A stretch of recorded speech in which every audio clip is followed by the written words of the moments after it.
The talk is, are you hungry and thirsty for God? Und heute geht es um das Thema, bist du hungrig und durstig nach Gott? Now, hunger, the general term for hunger and thirst Und die generelle Bedeutung von Hunger und Durst is to have a really strong desire for something. ist, dass man wirklich einfach einen tiefen Wunsch nach etwas hat. And so, a few weeks ago, I preached about tasting and seeing that the Lord is good. Und vor ein paar Wochen habe ich darüber geredet, dass wir schmecken und sehen sollen, dass Gott gut ist. That Jesus is actually real and that he wants us to encounter him. Dass Jesus wirklich real ist und dass er möchte, dass wir ihm begegnen. And so we love encounters with him. Und wir lieben Begegnungen mit ihm. But the whole purpose of encountering God is not just to sit back and say, oh, that was cool. Aber der Zweck, dass wir Gott begegnen, ist nicht nur, dass wir uns nach hinten lehnen und sagen, cool. The purpose for encountering his presence is to make us hungrier for him. Sondern der Grund, warum wir ihm begegnen, ist, dass wir noch hungriger nach ihm werden. And so we can't let our encounters with God today Und wir können die Begegnung, die wir mit Gott heute haben, affect our hunger for him tomorrow. dass wir den Hunger beeinflussen lassen, den wir morgen haben werden. And when we speak about this concept of hungering and thirsting for God, Und wenn wir darüber reden, über diesen Hunger und den Durst nach Gott, it's something that's not necessarily taught, but it's caught. ist es nicht etwas, über das wir lernen können, sondern das muss einen ergreifen. And so as we just have a discussion over the next few minutes, Also wenn wir darüber jetzt in den nächsten Minuten reden, keep your hearts open. dann lass dein Herz offen sein. Keep your brain on, but don't turn your heart off. Lass dein Gehirn zwar schon an, aber schließ dein Herz nicht zu. Because my prayer for you today Denn mein Gebet heute ist that you would be so hungry for God that you wouldn't be able to contain it. dass du so hungrig nach Gott wirst, dass du es gar nicht mehr aushältst. And that's not just a mental thing, that's a spiritual thing. Und es ist nicht nur eine Kopfsache, sondern es ist eine Geistsache. So last year, Also letztes Jahr, or I should say over the last 15 months, also sagen wir über die letzten 15 Monate, I've kind of taken my passion for fitness to a different level. habe ich meine Leidenschaft für Sport auf eine neue Ebene gebracht. So in September 2015, Im September 2015 I weighed 94 kilos. habe ich 94 Kilo gewogen. And by June 2016, Und im Juni 2016, so maybe 8 or 9 months, also 8-9 Monate später, I got down to 76 kilos. kam ich auf 76 Kilo, So that's about 18 kilos I lost. also 18 Kilo, die ich verloren habe. And it was hard, Und es war ziemlich schwer, but it was a process that was very eye-opening. aber dieser Prozess hat mir die Augen geöffnet, Because, you know, for me, like, I love to eat, weil ich liebe es zu essen. but when you're in a constant state of dieting, Aber wenn du immer nur in diesem Diätstatus bist, your body goes through different kind of hunger waves. dann geht dein Körper so durch verschiedene Hungerwellen. And so there were certain times last year where my body was screaming for food. Und es gab bestimmte Momente, wo mein Körper nach Essen geschrien hat. And when I actually would eat, it would never satisfy. It wouldn't fill that craving I had for food. Und auch wenn ich gegessen habe, dann hat es nie diesen Hunger weggenommen. And you can ask Ramona, it definitely affected my mood sometimes. Und ihr könnt Ramona fragen. Und es hat meine Stimmung beeinflusst. And then last year, I also ran a half marathon. Und dann bin ich noch einen Halbmarathon gerannt letztes Jahr. And I had a goal to run it in under an hour and 40 or 45 minutes. Und mein Ziel ist so unter 1 Stunde 40, 1 Stunde 45 zu rennen. And so when I started, I was like, I'm going to give 100% the whole race. Und als ich angefangen habe, wusste ich, ich möchte 100% geben. Now, during the race, there's different like water stations. Und während dem Rennen oder Marathon gibt es verschiedene Wasserstationen. And every time I saw a station, I had this internal battle. Und immer wenn ich so eine Station gesehen habe, hatte ich so einen Kampf in mir drin. Do I want to slow down and sacrifice seconds to take a drink or just keep going? Möchte ich ein paar Sekunden verlieren und ein Wasser nehmen oder einfach nur rennen? Because I didn't want to lose any seconds. Ich möchte keine Sekunde verlieren. And so I decided to try to do both. Und ich habe versucht, beides zu machen. Run and drink at the same time. Rennen und trinken. And so when you try to do that, 99% of the water goes on you and you get maybe 1% in your mouth. Und wenn du es versuchst, gehst du 99% deinen Körper runter und 1% bleibt im Mund. So by the end of the race, Also am Ende des I Marathons probably consumed maybe this much water. habe ich vielleicht so viel Wasser getrunken. And so I was incredibly thirsty. Also war ich unglaublich durstig. Like my mouth was screaming for water. Und mein Mund hat nach Wasser geschrien. And I give these two examples because the Bible Und ich gebe euch diese zwei Beispiele, weil die Bibel uses that same analogy weil die Bibel den gleichen Vergleich of benutzt hungering and thirst von Hunger und Durst in our relationship to God. in unserer Beziehung mit Gott. And there's a thing such as spiritual hunger and thirst. Und es gibt einen geistlichen Hunger und Durst. And so this morning, I want to speak to that aspect, spiritual hunger and thirst. Und heute Morgen möchte ich eben über diesen geistlichen Hunger und geistlichen Durst sprechen. And so there's two general kinds of hunger and thirst. Und es gibt zwei allgemeine Hunger und Durst. First is salvific hunger, Das erste ist der erlösenbringende Hunger. and that simply means hunger that leads someone to salvation. Also ein Hunger, der dich zur Errettung bringt. And then there's relational hunger, and that's the desire to just want to know God more and want to experience Him more. Und dann gibt es diesen Beziehungshunger und das ist einfach, dass wir mehr von Gott möchten und ihn mehr erleben möchten. And so we're going to spend most of our time talking about the second, Also wir reden zwar meistens heute von diesem zweiten Hunger, but I just want to spend a few moments talking about salvific hunger. aber ich möchte kurz über diesen erlösenden Hunger sprechen. So every person who's born Also jede Person, die geboren wird, is born separated from God. wird getrennt von Gott geboren. We're born alienated from God. Wir sind ja getrennt von Gott geboren. You can call it a gap, a void, a hole. Manche sagen, da ist eine Lücke, eine Spalte zwischen Within uns. our spirits and in our hearts, we're missing something. Und in unserem Herzen, in unserem Geist fehlt uns was. And so people spend their whole lives trying to fill that. Und Menschen versuchen ihr ganzes Leben immer diese Lücke zu füllen. And so there's some people that think, oh, if I just have a certain amount of money, then I'll be satisfied. Und manche Leute denken, oh, wenn ich nur so viel Geld habe, dann bin ich zufrieden. Or if I get that certain job, I'll be happy. Oder wenn ich diesen Beruf habe, dann bin ich glücklich. Or if I get a husband or a wife, then I'll be complete. Oder wenn ich eine Ehefrau oder einen Ehemann habe, dann bin ich And vollständig. so fill in the blank, there's so many things that we try to fill that void with. Also um diese Lücke auszufüllen, versuchen wir all diese verschiedenen Dinge. But how many know it's only Jesus that can satisfy that void? Aber wie viel wissen, dass nur Jesus diese Lücke erfüllen kann? And there's an awesome example of this in John chapter 4. Und es gibt darüber ein gutes Beispiel in Johannes 4. And I'm just going to summarize the story. Und ich fasse kurz die Geschichte zusammen. It's the story of Jesus and the woman at the well. Und da geht es um Jesus und die Frau am Brunnen. And so they have this conversation, Jesus and this woman. Also Jesus und diese Frau haben eine Konversation. And during the conversation, Jesus has a word of knowledge Und während dem Gespräch hat Jesus ein Wort der Erkenntnis, that this woman has been married 5 times and is living with another man who's not even her husband. dass diese Frau schon 5-mal verheiratet war und jetzt mit einem Mann lebt, der gar nicht ihr Ehemann ist.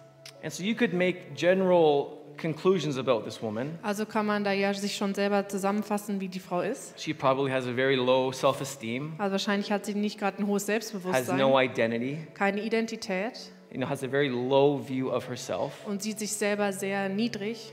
And you can see she's trying to find something in relationships. Und du siehst, dass sie versucht, etwas zu finden in diesen Beziehungen, Because she's going from relationship to relationship to relationship. weil sie von einer Beziehung zur nächsten springt. And Jesus sees this, Und Jesus sieht sie and he compares her pursuit of trying to satisfy that void und Jesus vergleicht dieses Nachjagen, um diese Lücke auszufüllen. to drinking water from a well. Er vergleicht es mit dem Trinken von dem Wasser von dem Brunnen. Because when you have a glass of water, like right now, I can take a sip. Also wenn du jetzt zum Beispiel eine Flasche Wasser hast und du nimmst einen Schluck, For maybe 5 seconds, I feel okay, dann fühle ich mich für 5 Sekunden gut and then I'm thirsty again. und dann bin ich wieder durstig. And that's the same with this woman. Und dasselbe passiert mit der Frau. Jesus is saying, you think that by going after these relationships, you're going to satisfy that desire. Und Jesus sagt, du denkst, dass du, wenn du in all diese Beziehungen springst, du diese Lücke ausfüllst. But he tells her, if you drink the water that I give you, you will never thirst again. Aber er sagt dir, wenn du das Wasser von mir trinkst, wirst du nie mehr Durst haben. So Jesus is the only person that can satisfy that internal longing inside of us. Also nur Jesus kann dieses innere Schreien von uns erfüllen. Now the second kind of hunger is relational hunger and thirst. Und dieser zweite Hunger ist dieser Beziehungshunger. And to set this up, I'm going to use kind of a strange verse. Und um das zu erklären, nehme ich jetzt einen komischen Vers. And it's Amos chapter 8 verse 11. Und das ist Amos 8, Vers 11. And it says this. Und es sagt It dies. says, "Behold, the days are coming, declares the Lord God, when I will send a famine on the land, not a famine of bread, nor a thirst for water, but of hearing the words of the Lord." Die Zeit wird kommen, spricht der Herr, da ich eine Hungersnot ins Land schicke, aber nicht Hunger nach Brot und Durst nach Wasser, sondern den Hunger nach dem Wort des Herrn. So the context around this verse Also der Kontext von diesem Vers is it's one of actually judgment. ist eigentlich das Gericht. Israel has gone back into their pattern of rebelling against God, Israel ist wieder rebellisch geworden, serving false gods, dienen den falschen Göttern, completely disregarding the commands of the Lord. ignorieren völlig die Gesetze des Herrn. And they've even gone so far as to telling the prophets, Und die sind sogar so weit gegangen, dass sie dem Propheten gesagt just haben, stop prophesying to us. hört auf, für uns zu prophezeien. Now, the way God would speak to Israel is through prophets. Und die einzige Art und Weise, wie Gott zu Israeliten gesprochen hatte, waren die Propheten. So what they were saying is, God, we don't want to hear from you anymore. Also was sie eigentlich gesagt haben, ist, Gott, ich möchte nichts mehr von dir hören. Be quiet. Sei ruhig.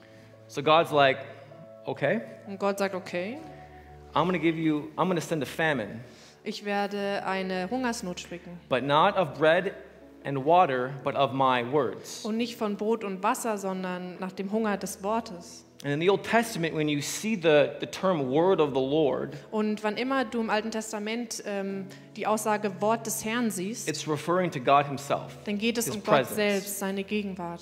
So he says, I'm going to send a famine of me. Also ich will eigentlich eine Hungersnot nach mir schicken. And so when you think about a famine, how does our bodies respond to that? Wenn wir an eine Hungersnot denken, wie reagiert da unser Körper?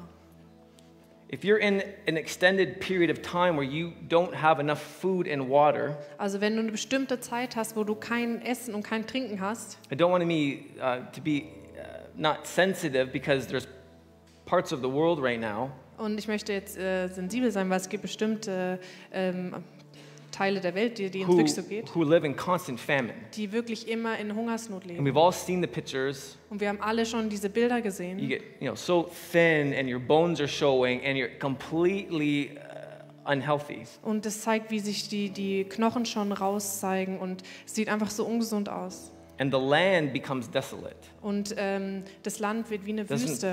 produce anything, it's dead. Da wird nichts produziert.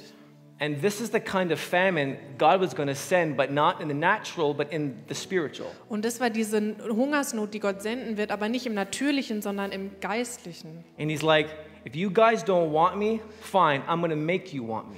Und er hat ihnen gesagt, wenn ihr mich nicht wollt, okay, aber ich werde euch dazu bringen, dass ihr mich möchtet. And I'm going to send a famine upon your soul that's going to make you cry out for me Und again. ich werde eine Hungersnot in deine Seele schicken, damit ihr wieder nach mir ruft. And so I see it as love and mercy. Und ich sehe es eigentlich als Liebe und Gnade, And God will go to great lengths to get his people to want him. dass Gott so weit gegangen ist, dass seine Menschen ihn wieder möchten. But a famine can be severe. Aber eine Hungersnot kann wirklich ernst sein. And I love reading through the Psalms Und ich liebe es, die Psalme zu lesen, because there's so much good imagery that describes spiritual famine, weil es so viele gute Gleichnisse gibt, die einfach diese Hungersnot beschreiben. spiritual hunger and thirst. Diese geistlichen Hunger und geistlichen Durst. And so I just want to look at a few Psalms here. Ich möchte mir da ein paar Psalme anschauen. And so I believe Psalm 63:2 Und im Psalm 63, Vers 2 heißt es, says this. It says, "O God, you are my God. Earnestly I seek you. My soul thirsts for you. My flesh faints for you, as in a dry and weary land where there is no water.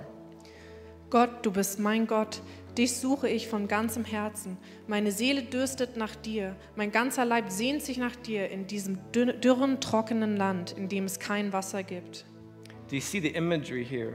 Und seht ihr hier, wie er es beschreibt? He says, my soul thirsts for you, Meine Seele dürstet nach dir, as in a dry and weary land. in diesem dürren und trockenen Land. My flesh faints for you. Mein ganzer Leib sehnt sich nach In dir. other words, his body was literally crying out for God. Also in anderen Worten, sein Körper hat wirklich nach Gott geschrien. Just like your body would cry out for food if you didn't eat for a long So time. wie dein Körper auch nach Essen schreit, wenn du nach längerer Zeit nichts gegessen hast. His heart felt that same kind of yearning for God. Und sein Herz hat diese gleiche Art und Weise von Möchten, vom Wollen gespürt. It affected him. It consumed his whole being. Es hat ihn beeinflusst, seinen ganzen Körper, alles. Because hunger is not just a concept. Weil Hunger ist nicht nur ein Konzept. When you're hungry, you actually feel it. Wenn du hungrig bist, dann fühlst du es auch. And to be spiritually hungry for God is something that can well up inside of you. Und geistig hungrig zu sein ist etwas, das kann sich in dir aufbrausen. To push you and launch you towards Jesus. Dass es dich zu Jesus drückt. Psalm 42:2. In Psalm 42, Vers 2.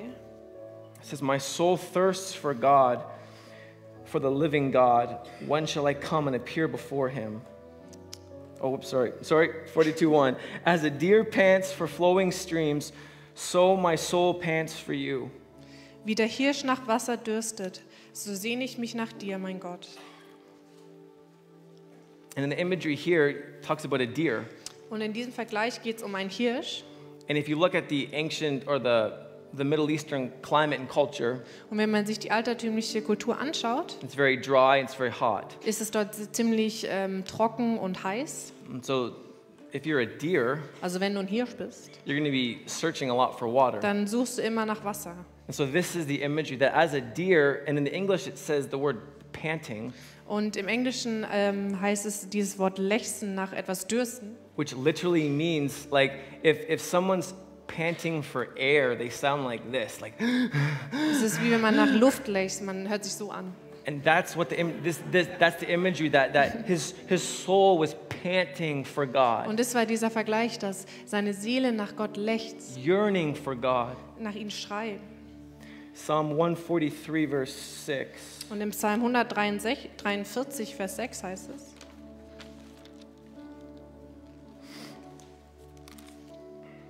It says, I stretch out my hands to you. My soul thirsts for you like a parched land. Ich strecke meine Hände nach dir aus. Ich sehne mich nach dir, wie dürres Land nach Regen dürstet. When I read this one, I think of when you are very, very, very thirsty and you become dehydrated Wenn du wirklich sehr, sehr viel Durst hast und du hast überhaupt kein Wasser mehr intus and your lips get really dry and they begin to crack. und deine Lippen sind schon so trocken, dass sie schon so ein bisschen rissig werden, David's like, he's like, my soul thirsts for you like your lips would thirst for water. und David vergleicht es, dass ich so nach dir dürste, wie meine Lippen nach Wasser dürsten. Again, it's this inner longing, this inner desire to want God. Und es ist dieser tiefe innere Wunsch, Gott zu wollen. And one final one, Psalm 84, verse 2. Und der letzte Psalm ist Psalm 84, Vers 3. Or 84, yeah, verse 3. My soul longs, yes, faints for the courts of the Lord. My heart and flesh sing for joy to the living God. Ich sehne mich, ja, ich vergehe vor Sehnsucht, die Vorhöfe des Herrn zu betreten, wo ich den lebendigen Gott mit frohem Herzen anbeten möchte. His soul, again, is just longing to be in the presence of God. Und wieder möchte die Seele Gott nah sein. And when you're in that place, the only response you can do is simply to worship. Und wenn du an diesem Ort bist, ist alles, was du tun kannst, nur Lobpreis zu machen. And this is what gave David such a unique and special relationship with God. Und das hat David diese einzigartige Beziehung zu Gott gegeben. Because David was far from perfect. Weil David war alles andere als perfekt. He did some pretty crazy things. Der hat ein paar sehr verrückte Dinge But gemacht. his heart loved God so much. Aber sein Herz hat Gott so sehr geliebt. The presence of God was his delight, was his treasure. Und die Freude bei ihm war in der Gegenwart Gottes. And he used all this imagery over and over again, Und er hat immer wieder diese Vergleiche gegeben, expressing his inner desire for more of Jesus. wo er seinen Wunsch ausdrückt, mehr von Jesus zu wollen. And so you may be saying, okay, Joel, that's cool. Und vielleicht sagst du, okay, Joe, coole Sache. I get that. I'm supposed to want to be hungry and thirsty. Ich verstehe schon, dass ich eigentlich hungrig und durstig sein soll. I agree with you. Ich stimme überein. But the problem is I don't feel that. Aber das Problem ist, ich fühle das einfach nicht.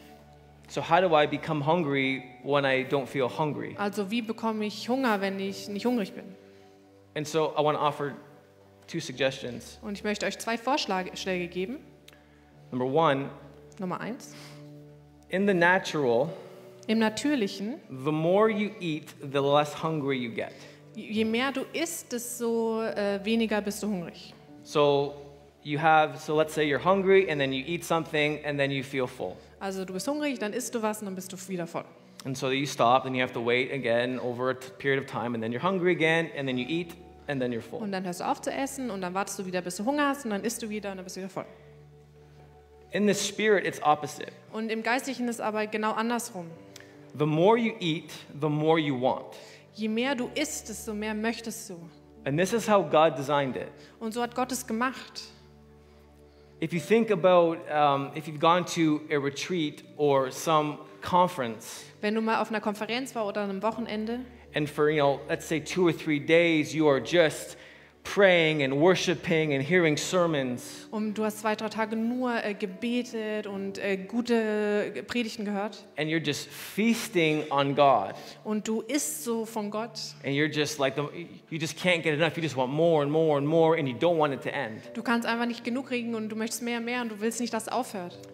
And then what happens when the conference is over or the retreat's over? Aber wenn dann diese paar Tage vorbei sind, die Konferenz, As the days go on, what happens? wenn die Tage so vorbeigehen, was passiert? God doesn't change. Gott hat sich nicht verändert. God is still there. Gott ist immer noch da. God is still wanting to be close to you and be with you. Gott möchte immer noch nah zu uns sein und mit dir sein.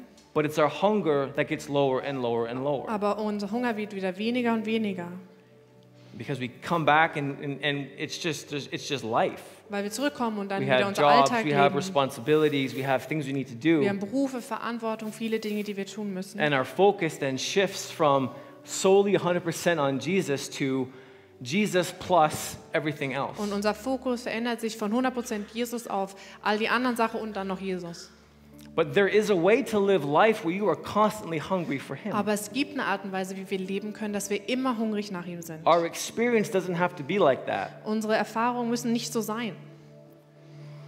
And for me personally, there are times when I could go through a few weeks and I'm just crazy about God. Und für mich gibt es manchmal Wochen, wo ich einfach verrückt nach Gott bin. And it's easy to spend time with Und Him. es ist so leicht, mit dem Zeit zu verbringen. It feels like a complete just joy and honor. Und es ist einfach, es fühlt sich an wie eine Freude und eine Ehre. But as soon as something happens and say, like maybe one day I don't spend time with Him. Aber sobald irgendwas passiert oder ich habe einen Tag, da verbringe ich nicht so viel Zeit. And that one day turns into 2 days. Und dann werden daraus 2 Tage. My hunger will go from here to here like that. Und dann geht mein Hunger von hier nach da in einer Sekunde.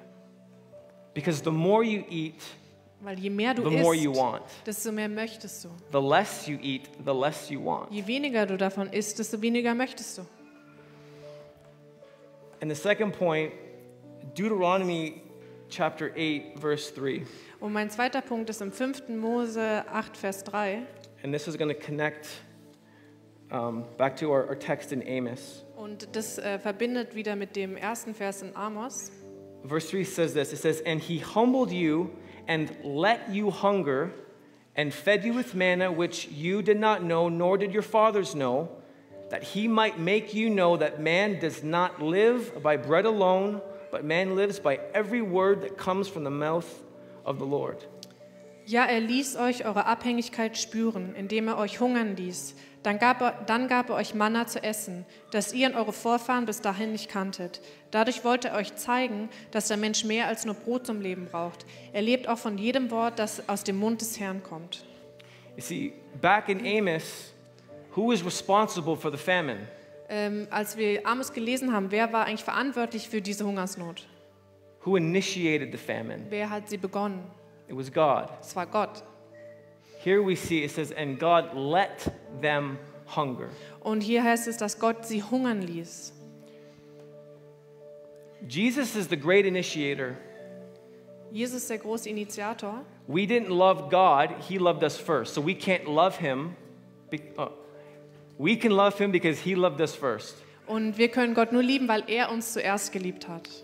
We can't pursue Him until He pursued us first. Wir können ihm nicht nachjagen, außer dass er uns zuerst nachfolgt. So when it comes to hunger, we can't be hungry for God unless He helps us to be hungry for Him. Und wenn es um Hunger geht, können wir nicht nach Gott hungrig sein, es sei denn, er hilft uns, dass wir hungrig It sind. says He let them hunger Und es heißt hier, er ließ so sie that they hungern, would see how much they need Him to live their life. damit sie sehen, wie sehr sie ihn brauchen, um das Leben zu leben. In Amos, he let a famine, a spiritual famine hit them Und in Amos heißt es, dass er wirklich diese geistliche Hungersnot so gesendet that hat, they would see how much they need Him damit sie sehen, wie sehr sie ihn brauchen, to push them towards Himself. dass es sie zu Gott drückt. Because we live in a world where there's so many distractions. Weil wir leben in einer Welt, wo es so viele Ablenkungen gibt. I mean, there are so many things that fight for your attention and your focus. Und da gibt es so viele Sachen, die darum kämpfen, deine Aufmerksamkeit zu kriegen. So many things that try to steal that affection in your heart that only belongs to God. So viele Sachen, die deine Aufmerksamkeit zu Gott nehmen möchten, die eigentlich nur Gott gebührt. And so God is so good that He will actually give us that hunger for Him. Aber Gott ist so gut, dass er uns diesen Hunger für ihn gibt. That's the goodness of the Lord. Und es zeigt wirklich die Güte des Herrn. And so my prayer for you for 2018 Also mein Gebet ist für 2018, is that God would cause each person here ist, dass Gott jede einzelne Person dazu bringt, to live in a state of complete hunger for Him the whole year. in einem ständigen Hunger das ganze Jahr zu leben, nach ihm. Now, you see, it's a dangerous thing to want Aber es ist eine gefährliche Sache zu wollen, because it will change your life. weil es dein Leben verändern wird. You can't tell God, I want to be hungry for you. Du kannst Gott nicht sagen, Gott, ich I möchte want Hunger nach to dir. long for you with everything. Ich möchte nach dir verlangen, mehr als But alles then andere. say, but I want to be comfortable too. Aber auch sagen, oh, ich möchte aber auch ein bisschen chillen. I want to be hungry in only the ways that I want to be hungry in. Ich möchte nur so hungrig sein, wie ich hungrig sein möchte. If God answers that prayer, Und Gott your beantwortet dein life will never Gebet. be the same. Aber wenn Gott dein Gebet ihm beantwortet, wird dein Leben nie das gleiche sein. And so I want to give us an opportunity to, if that's your wish, to have God pour hunger in you. Aber wenn das dein Wunsch ist, möchte ich heute die Möglichkeit geben, dass Gott diesen Hunger über dich ausschüttet. And so the next few moments, I just want you to just ask yourself that question, do I really want to be hungry for God? Und in den nächsten Momenten frage ich einfach selber, möchte ich wirklich hungrig nach Gott sein?